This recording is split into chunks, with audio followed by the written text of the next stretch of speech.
Chapter 6. Uh-oh. My eyes opened and I could see the sun behind the branch of a Christmas tree.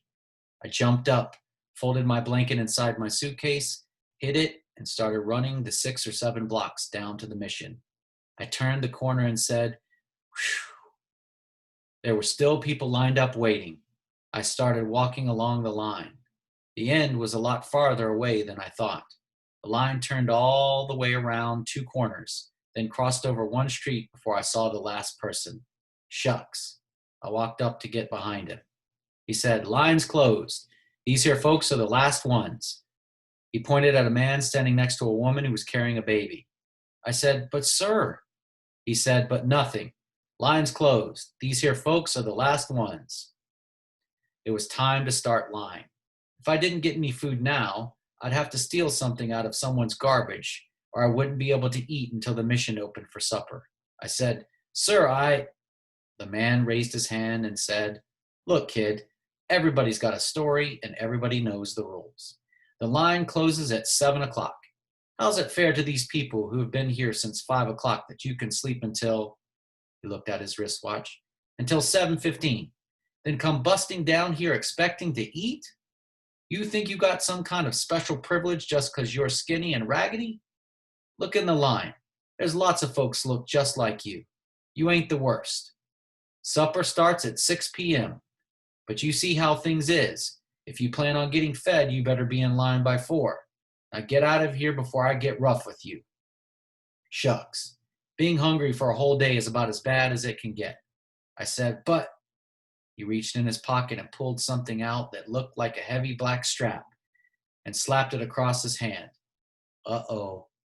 Here we go again. He said, "That's it. No more talk. You open your mouth one time too many. You rotten kids today don't listen to no one.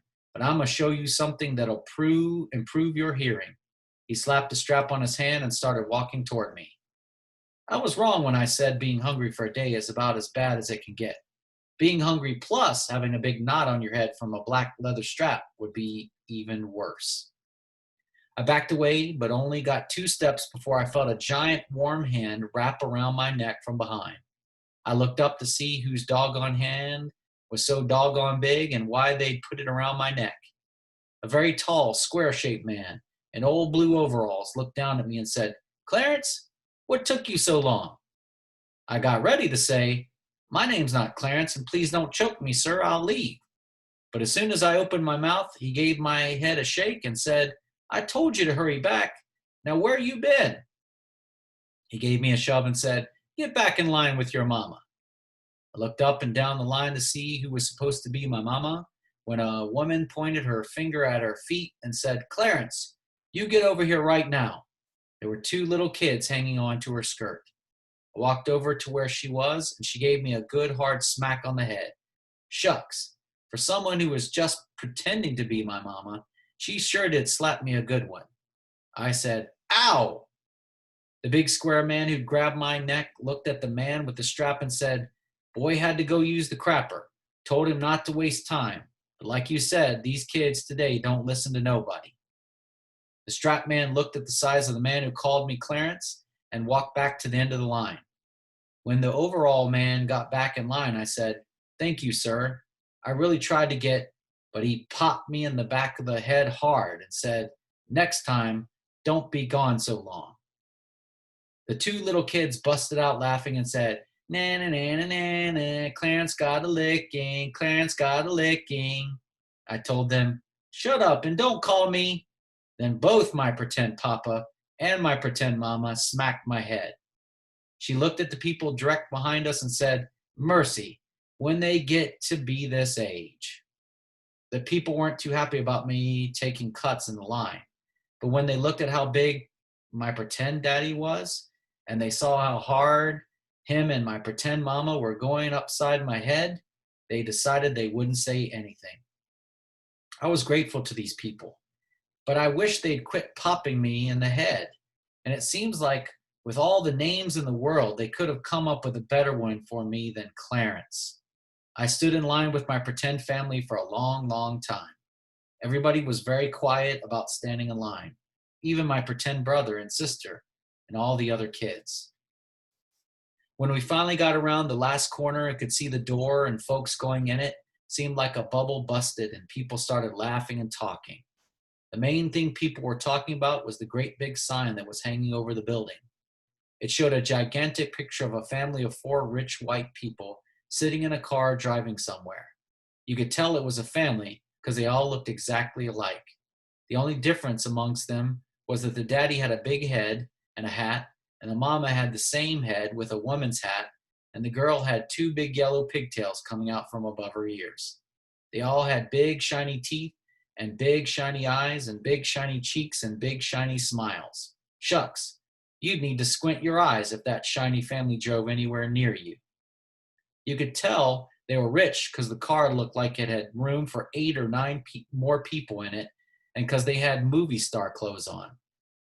The woman was wearing a coat with a hunk of fur around the neck, and the man was wearing a suit and a tie, and the kids looked like they were wearing $10 a piece jackets. Read about this car in fancy letters it said, "There's no place like America today." My pretend daddy read it and said, well, you got to give them credit. You wouldn't expect that they'd have the nerve to come down here and tell the truth. When we finally got into the building, it was worth the wait. The first thing you noticed when you got inside was how big the place was, and how many people were in it, and how quiet it was. The only sound you could hear was when someone scraped a spoon across the bottom of their bowl, or pulled a chair in or put one back, or when the people in front of you dragged their feet on the floor, moving up to where they were spooning out the food. After we'd picked up our spoons and bowls, a lady dug a big mess of oatmeal out of a giant pot and swapped it down into our bowls. She smiled and said, "I hope you enjoy." Me and my pretend family all said, "Thank you, ma'am." Then a man put 2 pieces of bread and an apple and a big glass of milk on your tray and said, "Please read the signs to your children. Thank you." We all said, "Thank you, sir." Then we walked past some signs someone had stuck up on the wall. One said, "Please do not smoke." Another said, "Please eat as quickly and quietly as possible." Another one said, "Please be considerate and patient. Clean up after yourself. Your neighbors will be eating after you." And the last one said, "We are terribly sorry, but we have no work available." My pretend daddy read the signs to my pretend brother and sister, and we all sat at a long table with strangers on both sides of us. The oatmeal was delicious. I poured some of my milk into it so it wouldn't be so lumpy and mixed it all together. My pretend mother opened her pocketbook and took out a little brown envelope. She reached inside of it and sprinkled something on my pretend brothers and sisters' oatmeal, then said to them, "I know there's not as much as you normally get, but I wanted to ask you if you minded sharing some with Clarence." They pouted and gave me a couple of dirty looks. My pretend mother said, "Good," and emptied the rest of the envelope over my oatmeal. Brown sugar. Shucks. I didn't even mind them calling me Clarence anymore. I said, "Thank you, Mama, ma'am." She and my pretend daddy laughed, and he said, "It took you long enough to catch on, Clarence." He acted like he was going to smack me again, but he didn't.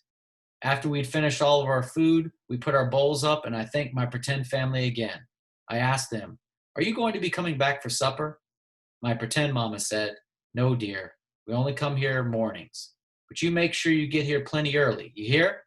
I said, "Yes, ma'am." I watched them walking away.